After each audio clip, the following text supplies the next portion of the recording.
You're getting ready for a future that, in many ways, is already here. The reason 2026 can feel far away isn't because it hasn't happened yet. It's because you're trying to move towards something you're really meant to attune to. Most of us imagine the next year as something we build slowly, step by step, like laying down a bridge one plank at a time. But what if that bridge is already there, just operating at a different frequency than the one you're standing on right now? That's the quiet paradox most people miss. You don't force your way into the future through effort alone. You meet it by becoming more aligned, more coherent, with the version of you that already lives there. Right now, a lot of people are setting goals, making resolutions, and adjusting routines, trusting that discipline alone will create a different life. Discipline matters, but sometimes linear planning can only take us so far. It often works inside the same identity. It rearranges habits more than it transforms realities. Another way to look at it is this: the future doesn't always respond to timelines as much as it responds to our inner state. Like a radio, it doesn't reach a station by turning the volume up. It receives something new only when the frequency gently shifts. No matter how hard you try, the signal doesn't really change until the dial moves. Something similar can happen with how we relate to the coming year. We're not always meant to drag an older version of ourselves across the calendar and hope life feels different. Sometimes the invitation is to gradually release what no longer fits and attune to a version of ourselves that already carries more clarity, ease, and alignment. That's why the end of the year can feel strange for many people. Not exactly fear, more like noticing that old motivations don't land the same way. Goals that once felt exciting may feel a bit empty. Strategies that used to work feel heavier than before. That isn't failure, it can simply be a sign of misalignment between who we've been and who we're becoming. From a broader perspective, the future doesn't always unfold strictly in sequence. It can feel more like possibility, many pathways available, many versions of who we might become. The real question is, which version are we currently resonating with? And here's the gentle reminder most people overlook. Turning the calendar doesn't automatically make us new. We carry our inner patterns forward unless something shifts inside first. That's why this moment matters, not just January, not later, but now. Because moving into 2026 may be less about forcing something new, and more about loosening our grip on the version of ourselves that can't quite access what's already possible. When we see that, the question changes. Instead of asking, "How do I get there?" we begin asking, "What can I lovingly release so I'm free to receive what's next?" Linear goals don't fail because they're wrong. They're just partial. They assume reality responds only to effort over time. Often, it responds to coherence, to alignment in the present. Planning can be powerful, but it works best when it grows alongside the identity that's quietly evolving beneath it. We often carry the same relationship with pressure, the same emotional stance, and the same quiet expectation that things will take time, require struggle, or need to be proven. And life tends to reflect that consistency back to us. From a more traditional point of view, this can feel discouraging, but from a different lens, it can also make sense. Reality doesn't always seem to move forward step by step in the neat way the mind imagines. Sometimes it feels as if things reorganize all at once, as though, when our inner signal becomes steady enough, circumstances begin to line up. That's why breakthroughs can feel sudden. Not because they appear out of nowhere, but because the inner shift often happened quietly, long before we notice the outer shift. Linear planning assumes the future is empty and must be built piece by piece. Another perspective suggests that the future already exists as possibility, and what takes shape is often the version we're most aligned with, not simply the one we wish for most. This is where linear thinking can feel limiting. We often say, "I'll become that person once I achieve this." But in practice, it's usually the other way around. We grow into the identity first, and the results tend to follow. Identity comes before outcome. Neuroscience hints at this as well. The brain doesn't always wait for proof before adjusting. It changes behavior based on what it expects. If our inner model predicts effort, resistance, or delay, we may unconsciously behave in ways that keep those patterns going. It isn't self-sabotage, it's our system trying to stay consistent with what it believes is true. That's why forcing motivation at the end of the year can feel so tiring. It's like trying to overpower identity with sheer discipline. And discipline without inner coherence can lead to fatigue more than meaningful change. Life doesn't necessarily respond to how intensely we plan. More often, it responds to how steadily we embody a state. A quieter confidence can sometimes move things faster than pressure ever does. Presence has a way of reorganizing our choices more efficiently than urgency. This is also why timelines can start to feel strange during real transitions. You may feel less pulled by the rush, the urgency, the countdown. It isn't apathy, it can be your system recognizing that the next version of you isn't arriving through speed, but through alignment. When that becomes clear, the question shifts. Instead of asking, "What do I need to do before 2026?" the question becomes, "Which parts of me don't need to travel with me into 2026?" Even that awareness can create space where something new can take shape. The end of the year holds its own kind of pause. It isn't just a date, it often feels like a psychological threshold, a time when routines loosen, reflection deepens, and there's a sense of closing and beginning. Whether or not someone believes in ideas like manifestation, most people feel that shift. And in its own way, that moment matters because it invites us to gently realign before we push forward. When large groups move into reflection at the same time, things can feel less rigid. Old stories loosen. Identity becomes a little more fluid. That's why transitions often feel stronger at the end of a cycle. The noise quiets, and the signal becomes clearer. If time feels strange, if days blur, if urgency fades, it isn't laziness. It's the mind easing out of constant tracking and opening to possibility. Neuroscience helps explain this. The brain uses moments like the end of a year as landmarks to reconsider identity. Habits loosen, assumptions soften, and when assumptions soften, new configurations become available. Some people describe this spiritually as a portal, not because something mystical appears outside, but because perception opens inside. You're less attached to who you were, and less invested in defending goals that no longer fit. This is where alignment becomes easier, especially if you don't rush to fill the space. Many people feel the opening and immediately try to decide, plan, and push.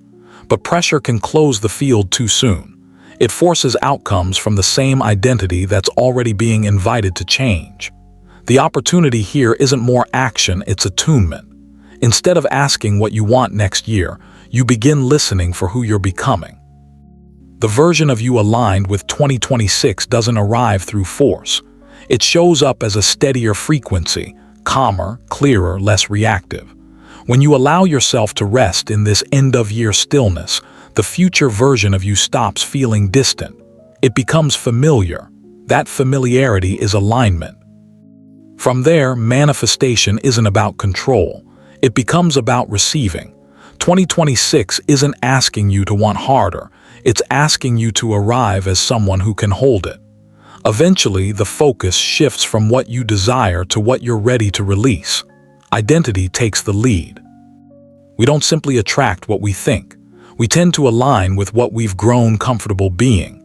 The you that belongs to 2026 is shaped less by achievements and more by inner structure, how you meet uncertainty, carry pressure, relate to time, and trust yourself. Identity works like a tuning fork. It doesn't chase outcomes, it resonates with them. When your inner frequency steadies, life often organizes around that coherence. That's why effort alone can feel heavy. It belongs to the old pattern that believes everything must be earned through strain. The next version of you isn't passive, just more efficient, calmer, and less conflicted. Even neuroscience reflects this. The brain doesn't wait for success to relax. It relaxes first, And from that steadiness, better choices and timing naturally follow. Regulation comes before expansion. A sense of safety comes before growth.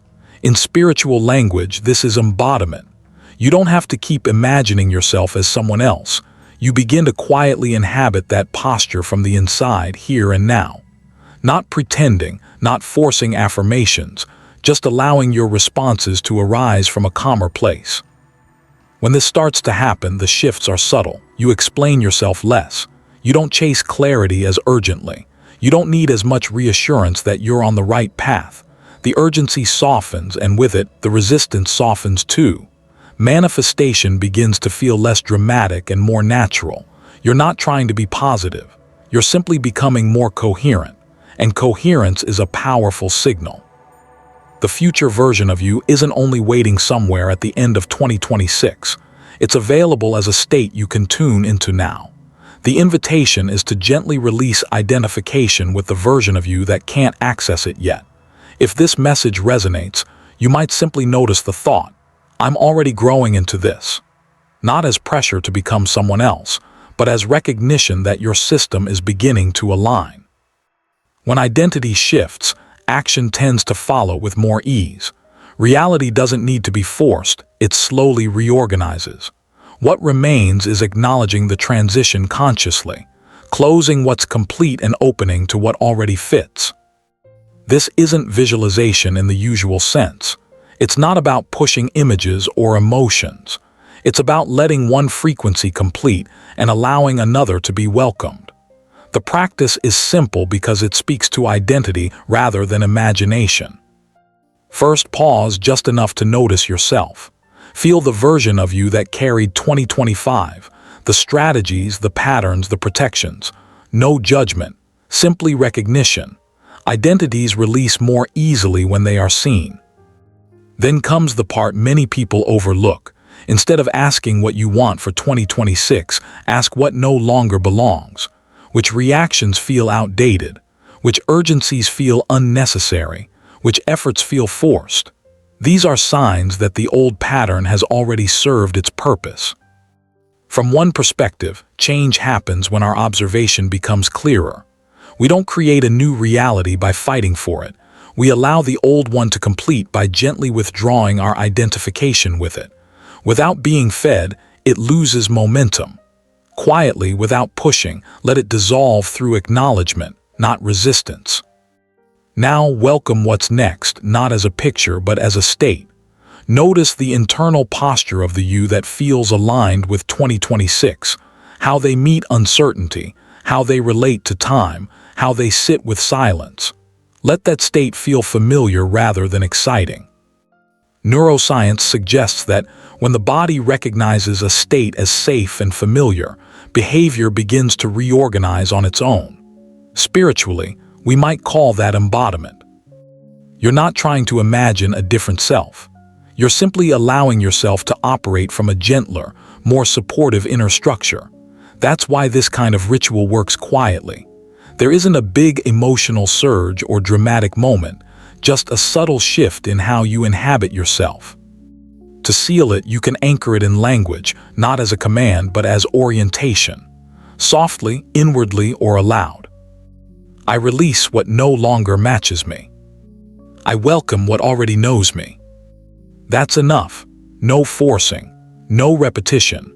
The value isn't in the ritual itself, it's in the coherence it invites.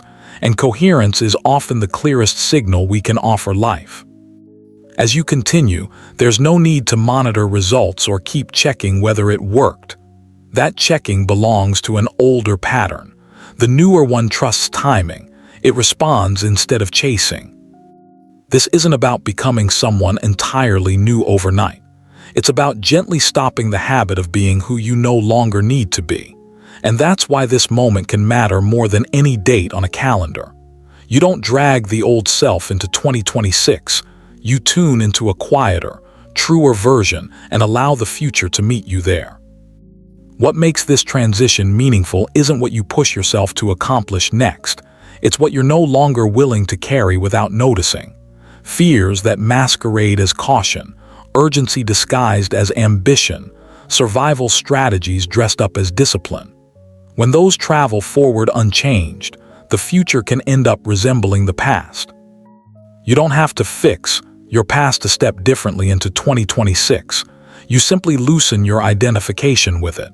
Often that feels like relief, like an exhale you didn't realize you were holding, or the sense that you no longer need to keep replaying old internal arguments. When you stop narrating who you used to be, space opens for who you're becoming. From one perspective, this is where paths begin to shift, not because of one dramatic decision, but because your inner reference point becomes steadier. Life tends to organize around that steadiness. Doubt may still show up, especially before genuine change, not as a sign that something is wrong, but as an old pattern realizing it's not in charge anymore. You don't have to fight it, only decline to follow it. The you that feels aligned with what's ahead doesn't rush, doesn't plead, doesn't need constant reassurance. It moves with a quieter clarity, not from urgency, but from a deeper sense of enoughness. As you move toward 2026, keep this in mind. You're not arriving as a blank slate. You're arriving with a deeper awareness of how life tends to respond to you. And with that awareness, the question shifts. Instead of wondering when things will change, you begin to notice the shifts already unfolding. This isn't so much about hope as it is about being ready, and readiness doesn't rush or force. It simply aligns.